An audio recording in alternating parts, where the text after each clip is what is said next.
Greetings! This is the Slow Dive Podcast. I am Farida, your nerdy older sister friend in film and community. Today we have a special guest who is a pioneer in impact producing and in film with us. Joining us from Brooklyn, New York, we have multimedia producer, impact producer, storyteller, educator, public media advocate, Cecilia Mejia. Welcome, Cecilia. How are you? I'm doing great. Thank you for the warm welcome. No, thank you for joining us. Well, we'll just dive right in with our icebreakers. Sure. I have to ask you before we get into the deep dive and impact world, what are you reading currently? Is there something What am I reading currently? Well, I've been reading a lot of travel magazines like Condé Nast. There are a few books like behind me that I could take a look, but I actually have been trying to read 100 Years of Solitude.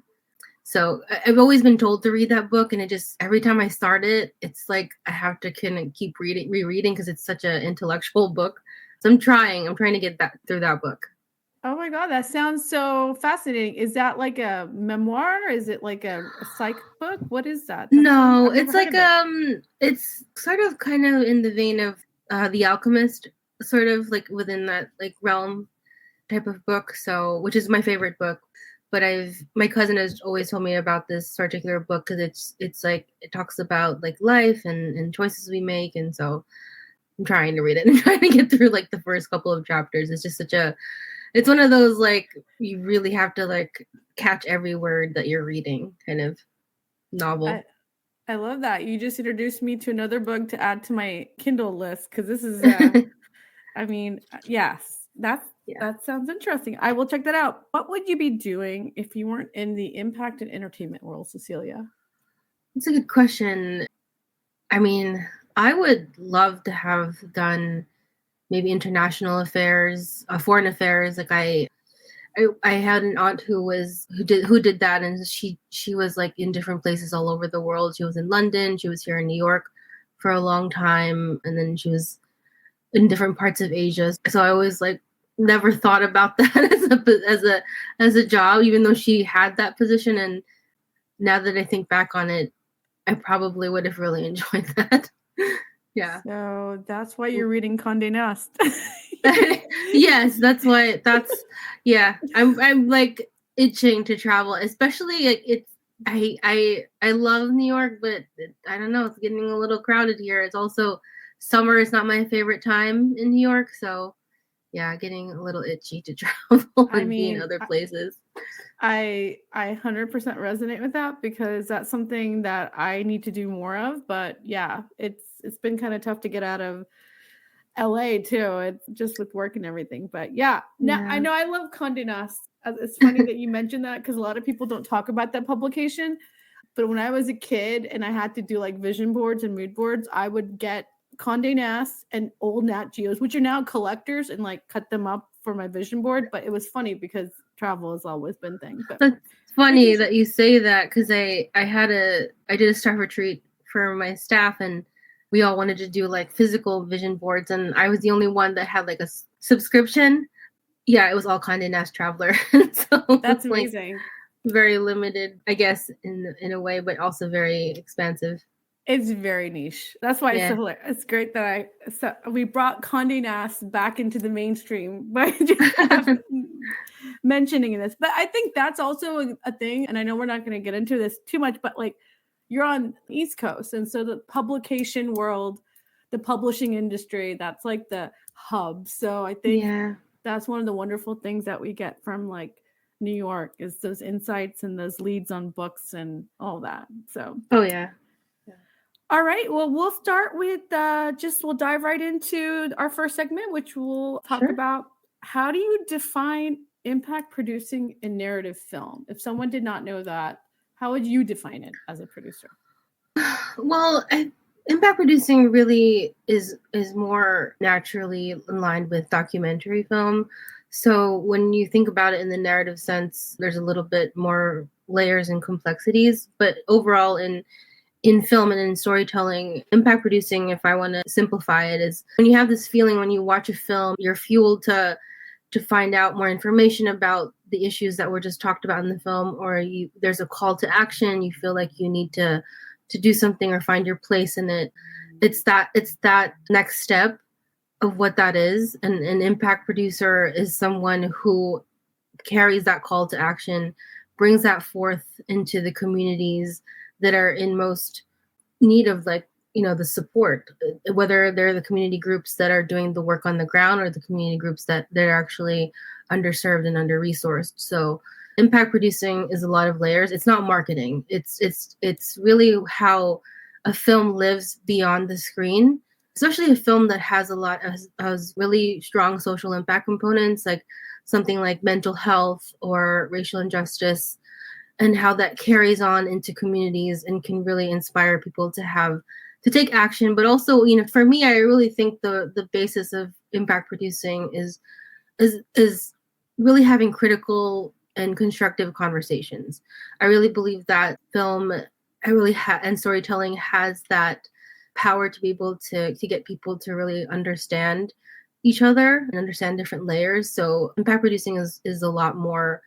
It's a lot more prevalent in documentary film, but I see a lot of narrative fiction films. Like Participant was doing that for a very long time until they closed down, unfortunately. But there are a lot of really interesting and really impactful films out there that are also very artful. Something like Just Mercy, which was like a couple of years ago, was probably one of those films that was what they call it, like impact entertainment type of films. But I know that there was like a really strong impact campaign around that. But yeah, I'm kind of running in circles a little bit, but impact producing is that it's that next step of the call to action that you feel, whether it's to have a conversation or do research or do more, when you watch a film and you're inspired.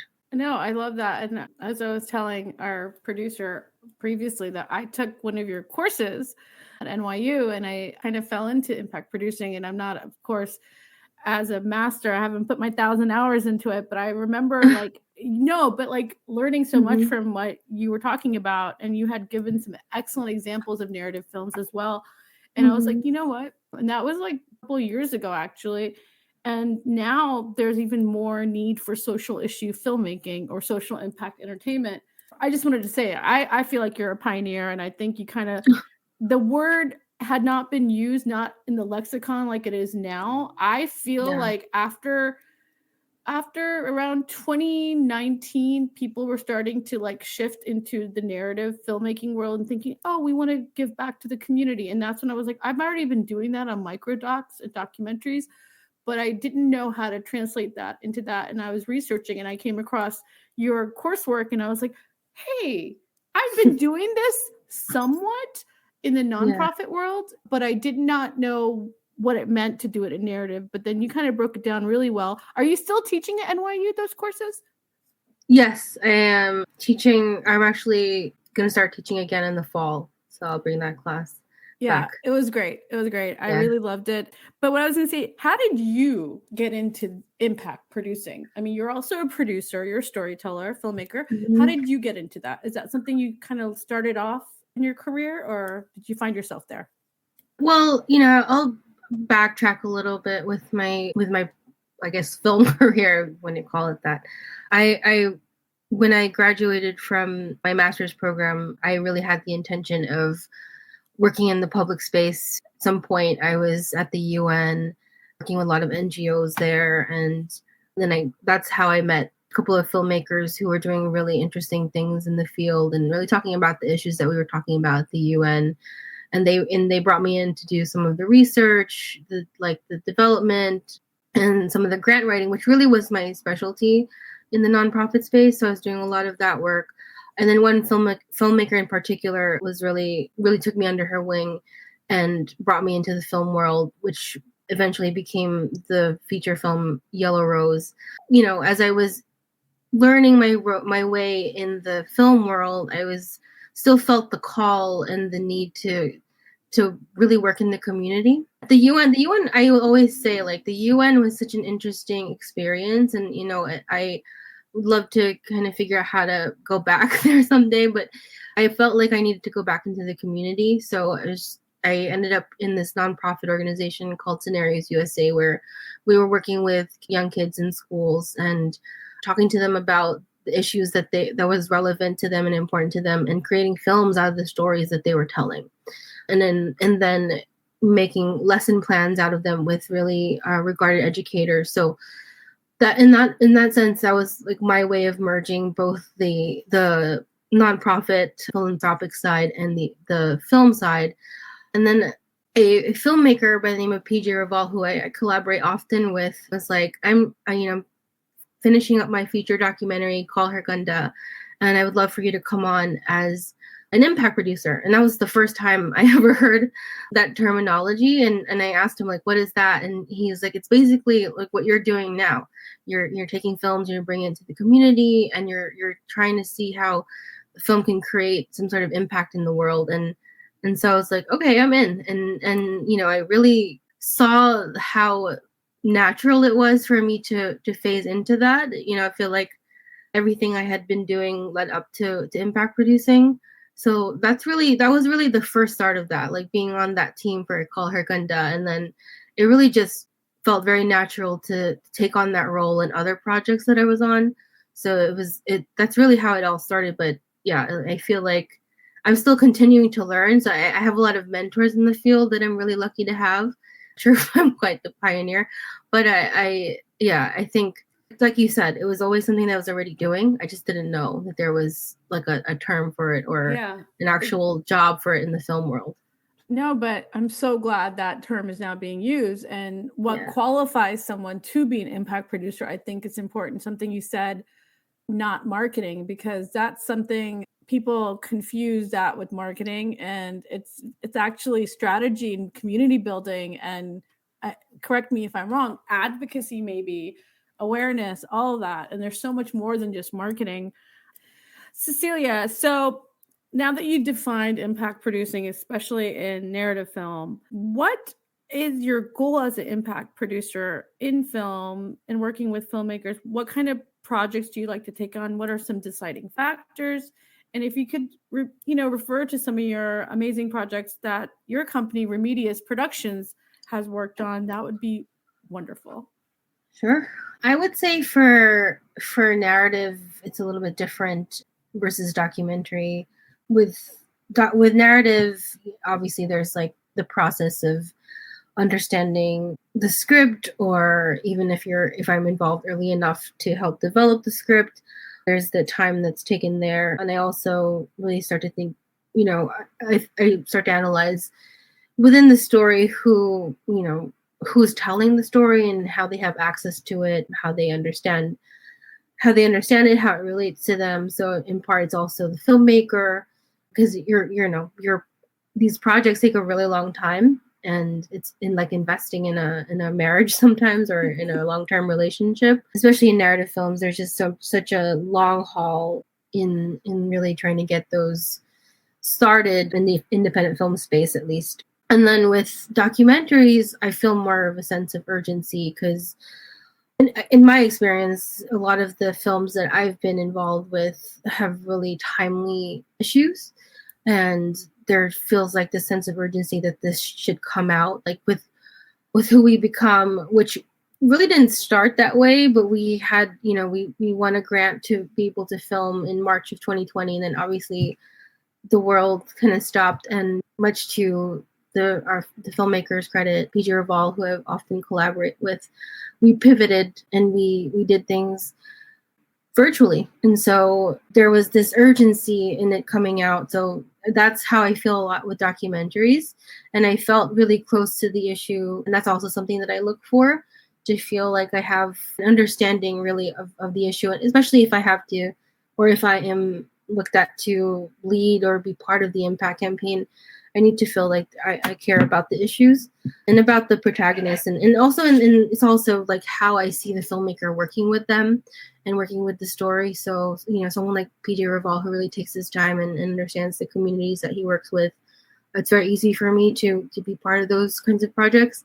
And lately, now I have a little bit more experience under my belt, I'm also looking for projects that challenge me in a way. I definitely want to do a comedy film or even a horror, but I've also been looking at like animation too. I think I've done shorts that have like animation components in them, but never done an animation before, which I would love to be part of. So I'd like to be challenged in that way too. And I feel like all those genres and types of storytelling can benefit from an impact producer in a campaign, especially. Yeah. Because I don't know how you feel about this, but like it is nice to get out of the documentary world for a little bit and get into the narrative sphere and try to work with other subjects, lighter maybe in themes, but also have a community element or advocacy awareness element. Yeah, an animation would be a wonderful space to get into. Oh yeah. Like if I had an ideal film to work on now, it would definitely be something like Everything Everywhere All at Once. Because immediately when I saw that film, I started building an impact campaign in my head, but it was also a really fun film to watch at the same time. So well, maybe the filmmakers will reach out, or you should reach out to them now. I mean, you can still do an educational curriculum kit, a community screening. I mean, that I would love to, if the Daniels or A24. Yeah, Daniels, A24, reach out to Cecilia Mejia, Remedia's production, because why not, right? Like I think what you said earlier, that a lot of the impact work is getting the conversation started. And I think when you see, like you said, sitting down with the filmmakers and getting their why behind why they're making this film, you saw in their speech, their Oscar speech and all that, how long it took to make that film and why they made it. So I think there is something there. And so many different layers, and it's also one of those films where it doesn't hit you over the head with a lot of the issues that could be talked about, which is also like something I'd like to look for. Well, the Daniels should definitely reach out to you, or you should reach out to their team, because I think you can still, like you said earlier, if having a conversation about social issues or themes using different genres, I think we need that. But I wanted to also talk about Sisters on Track, a Netflix original. Tell me how you worked on that and how you incorporated impact producing into that project. So that project, I was brought on solely as an impact producer and to lead the impact campaign. And so by the time I got involved, Netflix was already getting ready to distribute the film. That was actually fairly new to me, to have a film already lined up with distribution.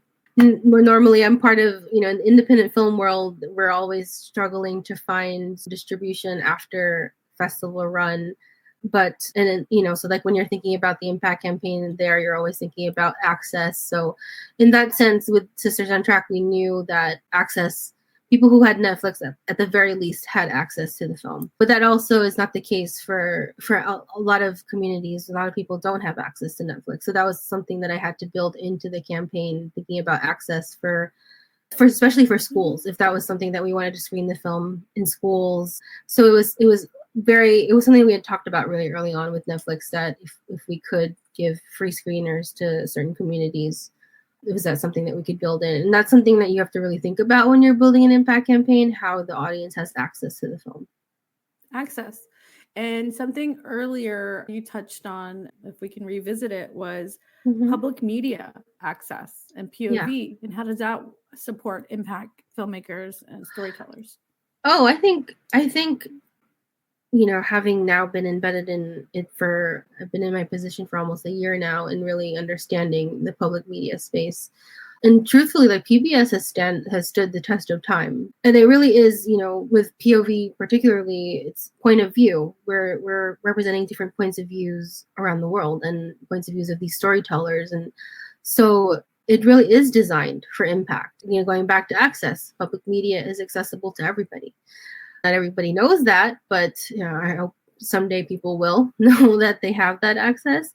But if a lot of filmmakers do seek us out because they do have an intention with their film to be brought to communities and to have educational toolkits, but also to really exist beyond the broadcast or beyond the screen, and really live in the community space and live in the impact space. So they really do look for us filmmakers in that sense. And I think because we also are a nonprofit that runs POV, the films are are seen in different ways in the community. They're looked at as really, like I said, conversation starters, but also tools to really create change.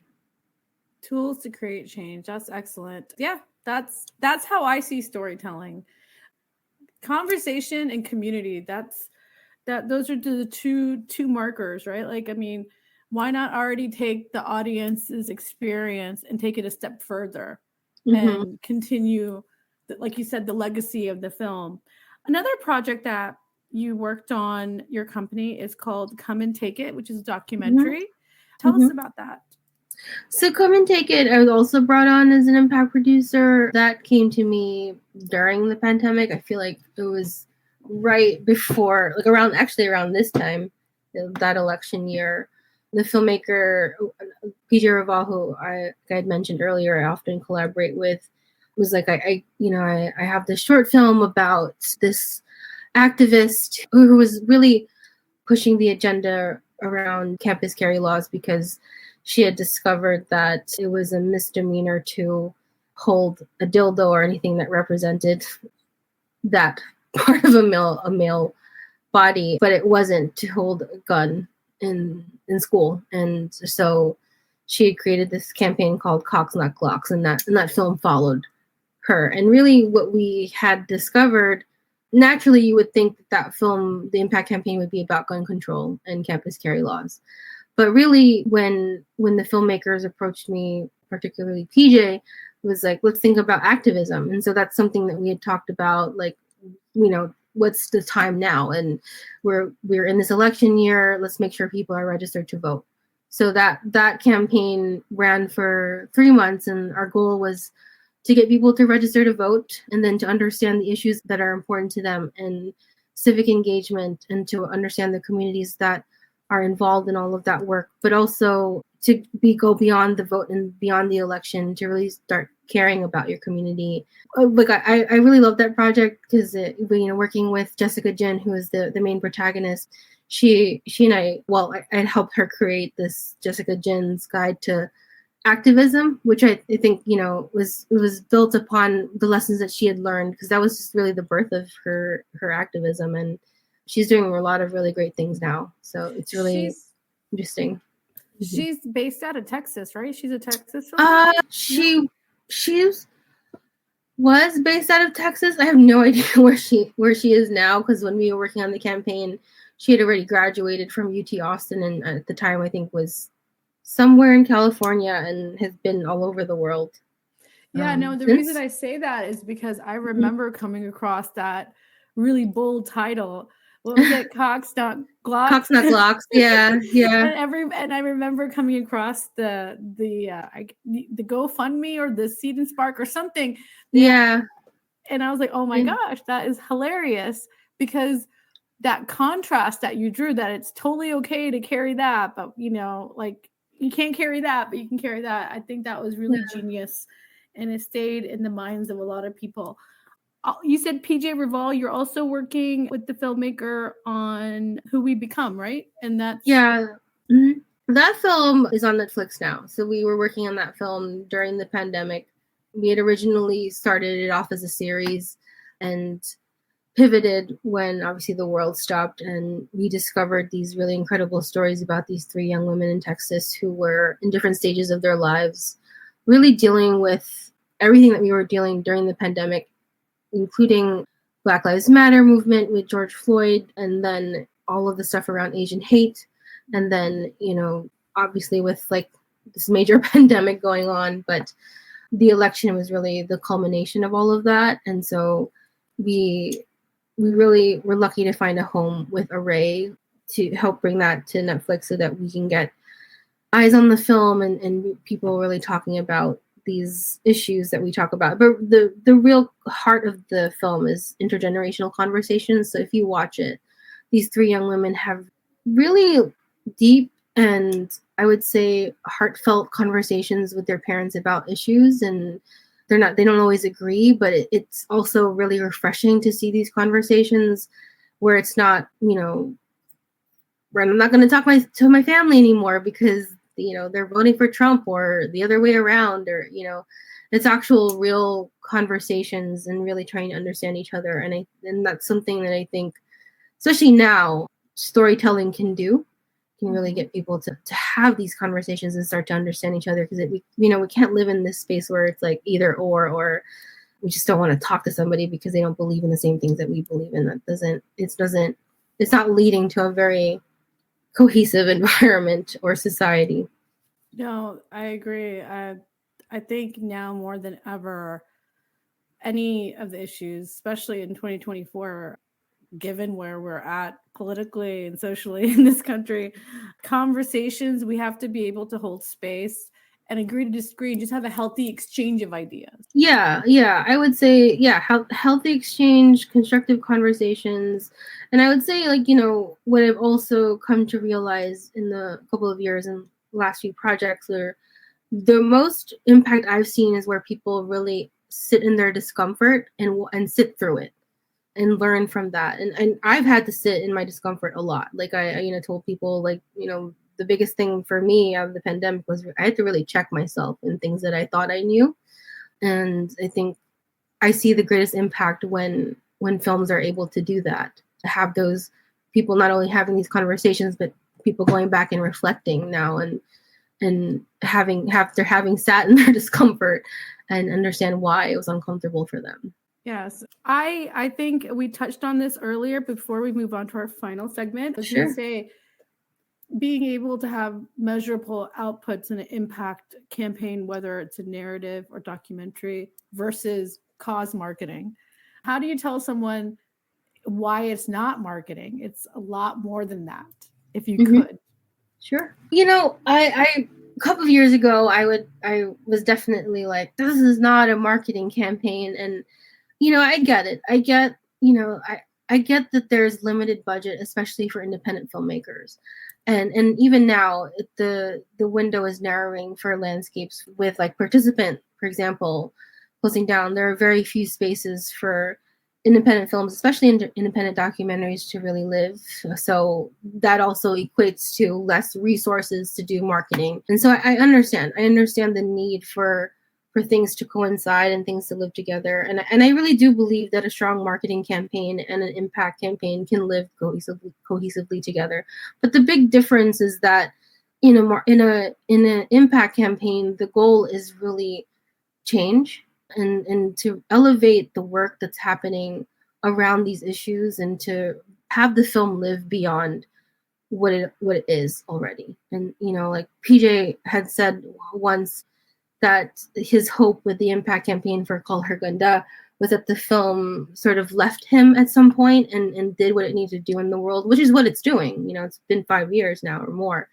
And that's what I think is the difference. Whereas with marketing, people obviously, and rightfully so, want eyes on the film. They want, a lot of people to watch it, or, hopefully, like, see it in theaters or stream. And that also works well if there are people who are interested in becoming involved, that there's an impact campaign. So there's a difference, but I do believe that they can work together. Thank you for saying that, because I think that's an important distinction when someone, either producing teams or filmmakers, go out to employ an impact producer or a campaign, that they know the difference and why a good impact producer brings so much more to their projects than just a market. Nothing wrong with marketing, but it's a lot, like you said, it's a lot more heavy lifting of the actual story and the legacy of it. Okay, the future of entertainment. We talked about Participant a little bit earlier. I think it was a very sad time for all of us to learn that earlier this year. What do you think is now? Is there going to be a replacement for Participant? I mean, I know Array has an impact element. They're doing Array release, but where do we go now as producers who support projects and they're looking for distribution? What do you think is the future of that? To get your take on it. It's the industry right now. There's a lot of questions. I know a lot of filmmakers are there. Like I said earlier, there's less and less places for their films to live and to go. And less resources for them in general. But I do think, having, again, like, not to go back to public media, but we've existed for a really long time. PBS has stood the test of time and hopefully still does past this election. So I would think, at least for independent documentary films, that there is a home for them. We can't do everything at POV, but then there's independent lens. There's other entities out there.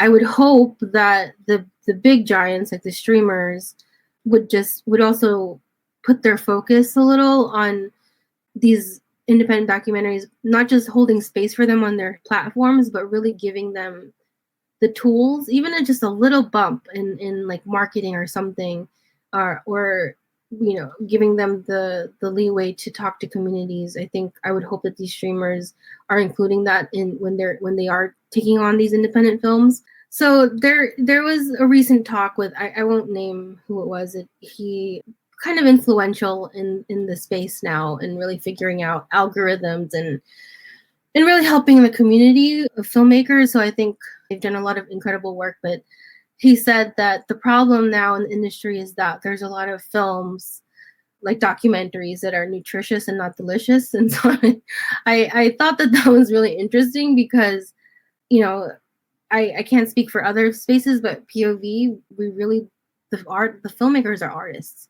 Mm-hmm. Documentary filmmakers are artists.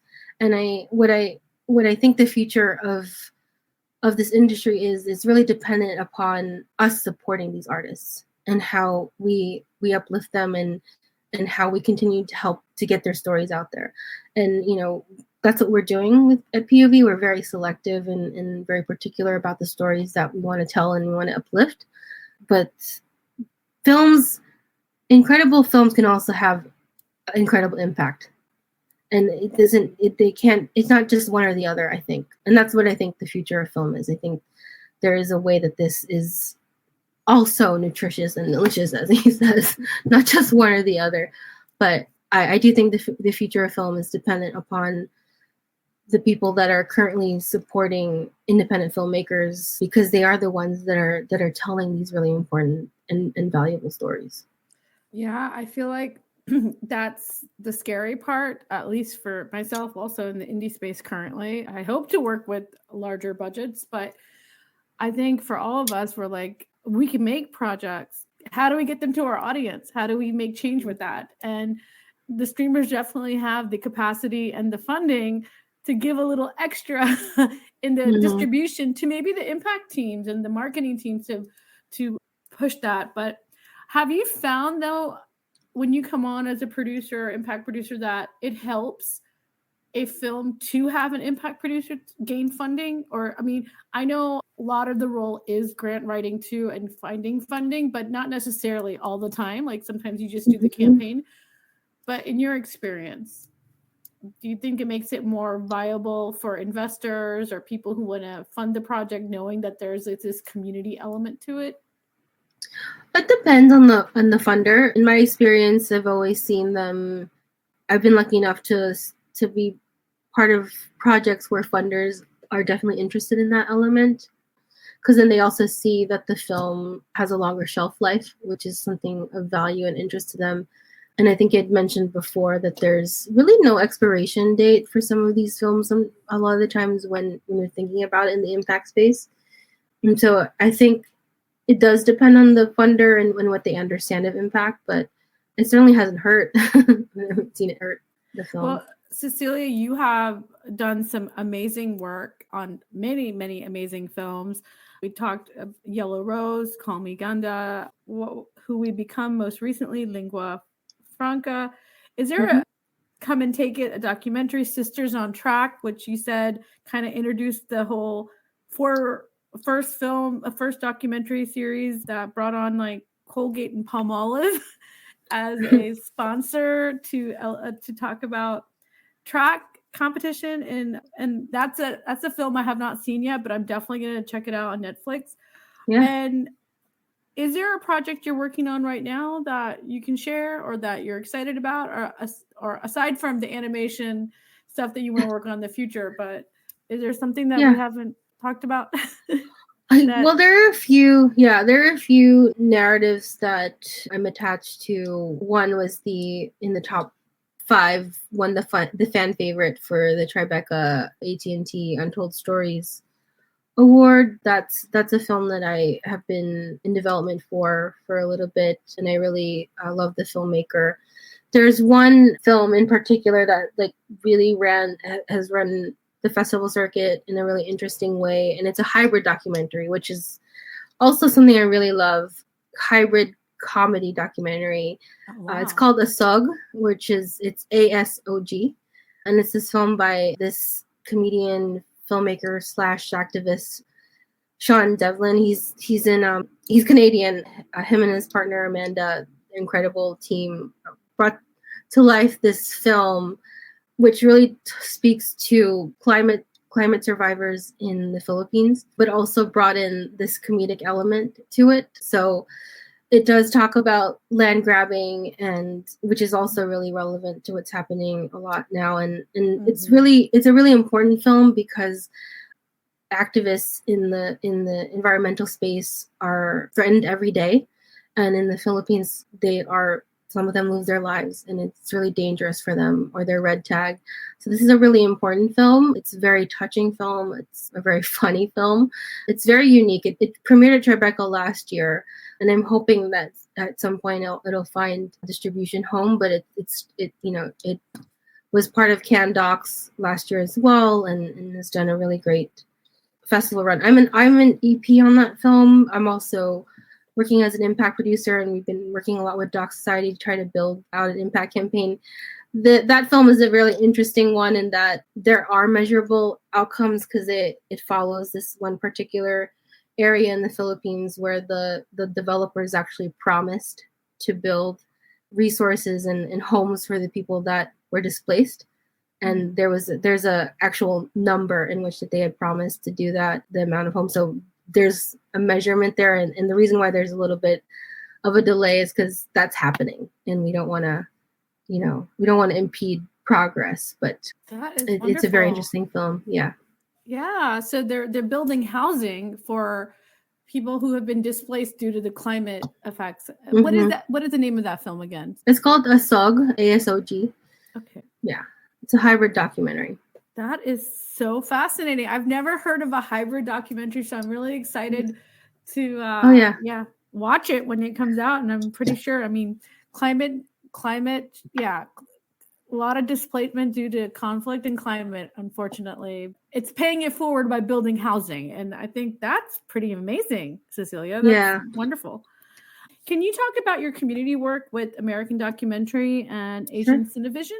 So with Asian Cinevision, I'm on the board. John Woo was one of the old school filmmakers who really gave me the sound advice that I needed and really talked me through the industry and continues to really be a support for a lot of up and coming independent filmmakers, especially in the Asian American space. And so it's my way of thanking him and the organization, because the organization also helped Yellow Rose get the initial funding it needed, at least to get off the ground.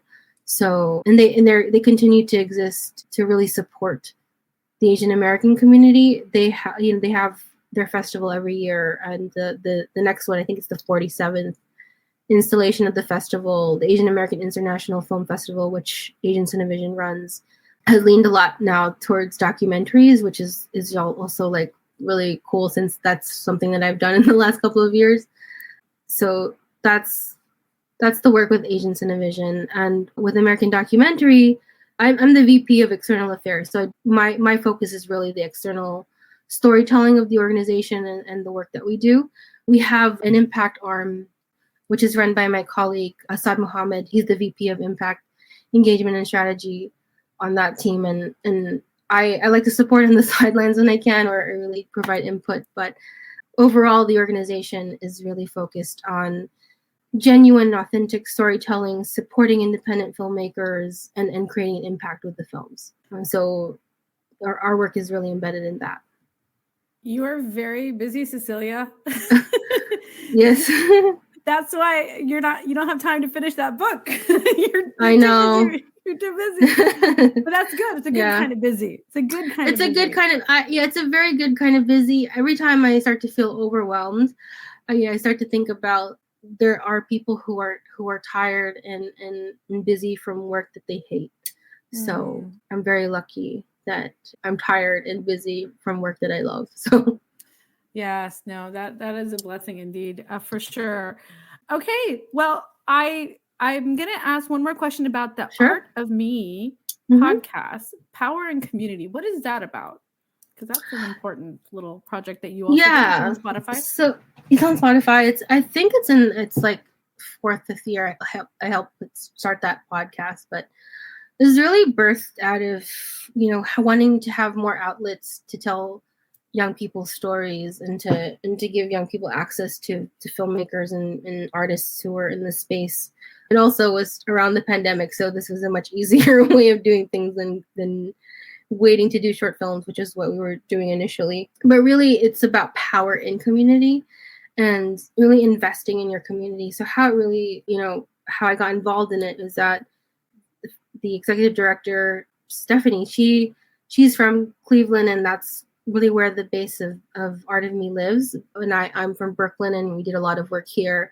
And we wanted to invest in our communities with young people and to be able to bring this kind of artistry to them. And the podcast really delves into that and really talks to people who are doing the work and giving insight and can be motivation for the young people that hopefully tune in to listen to the podcast, but also to like educators who and people who are listening to see what young people are interested in. Out of all the amazing projects you're doing, is there a favorite project that stands out, or is there one that you just you like to revisit, or you like you're really proud of? I mean, I'm sure they're all great, but like, is there one that is your favorite project so far that you worked on? Oh, I don't know if I have a favorite. It's hard to say. I've learned so much on each of them. Yellow Rose obviously will always have a special place in my heart because it was the first one. But I will probably say, because of who I worked with and collaborated with, and because of where it landed with Array, it would be who we become. I'm really proud of it because we didn't even have that many resources to put it together, and we put it together in a time when other people had to stop their projects, and then obviously having to work side by side with PJ, which was really nice because it not often does a filmmaker work with a producer as a actual true collaborator, and gives you like that 50-50 credit and things, and I really felt that respect in that way. So that for me personally, that was really important, and I think it reflected a lot in the work. But it was also the community. I think actually one of the big reasons why I'm really proud of that film is it was a all Asian producing team. Even the editing was done in the Philippines. Animation was done by Filipinos, and yeah, I'm really proud that we were able to pull that off. I love that. True collaboration and respect, that speaks volumes, because I think as filmmakers, whether you're a director, producer, impact producer, or any of the above, really when we come into it is a commitment. And like you said earlier, like a marriage, you are tied to a project for a long time. Collaboration is really the key. And I mean, I'm glad that you said that, because I think, and this may sound a little biased, I'm not as advanced, I'm just in the short film space right now in impact, but I do feel respect is important, because all the heavy lifting to keep that project going, and I don't know if you feel like this, but like the original purpose and mission behind why that story was made. Why did you write that script, or why did you make that documentary? Like, really to get inside the head of the director, writer, director, or the filmmaker. Like, what is that? And then being able to push that out into the world, I think takes a lot of energy and commitment from impact producers. Because if you're not connecting with the material, how are you going to do it justice and push it out there? So yeah, respect. I think I'm glad you said that. So we will move on to our final segment. Cecilia, I've learned so much about your work and your dedication to impact producing and all the contributions you made in our film community, and I really thank you for that. What does community mean to you? That's a good question. I'm still trying to understand what it means to me, but I'm slowly realizing that community is in many ways like a home. It's finding people who not only like share your interests and your passions, but also challenge you in ways that make you better and really support you. It's also another thing where I find like the independent film community is very small, especially in the BIPOC space, and then even more so in the documentary space. And so to have community that really supports your work and understands your passion for the work, understands why you maybe don't answer that call sometimes, or you don't answer the email right away. I find that to be community. But at the end of the day, I really see community as like a stability in some ways, where things feel a little bit like now, like things feel a little bit off, and there's at least this space where you feel understood, and you can really relate to people who are doing the same thing that you are, and not competing, I would say, but thriving together. Thriving together. I love that. What motivates you to continue to create and produce? I would say because there's so many stories to tell, and they're not often told. And so that motivates me to be able to help these stories come to light. What is your ideal future project? You said earlier animation and horror. Well, I mean, I want to do like I would say like a Jordan Peele kind of horror film where you're like really thinking about it at the end of the day. But a dream project would be something like that, or an animation or comedy. I think comedy is really hard to pull off. So it would be fun to be able to do something like that. But I would say, I've done a lot of films where I think it was really obvious, or it was pretty clear that there was some social impact component to it. And I'd like to do a film where it's not so obvious. There's a lot more layers to really think about and nuances, but I'd love to be on set again and to have a lot of fun on set. So, but yeah, something like Everything Everywhere, which I think was like 1 in a billion, but something that has a lot of different layers and multi genres in it, I would be an ideal project. Love that. And you don't have any budgetary guidelines, like they have to be. You're open to indie budgets and of course larger budgets. Of course, yeah. I'm open to any budget that is reasonable enough for people, especially below the line, are going to get paid. Yeah. Okay, last question. What does the world need more of right now? Oh, I think we need more grace.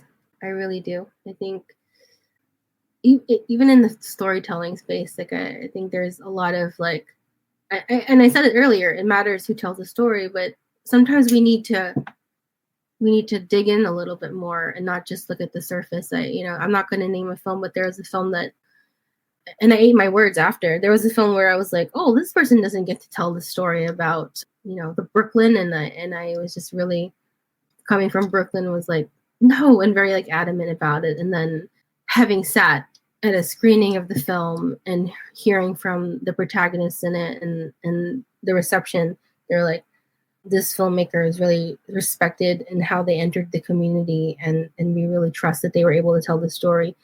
And so I really ate my words there, but realized that in that moment that they could have used a lot more grace from me, instead of me like immediately saying they don't get to tell the story and not really understanding. So I think there's a lot of that going on, and the world needs a little bit more grace.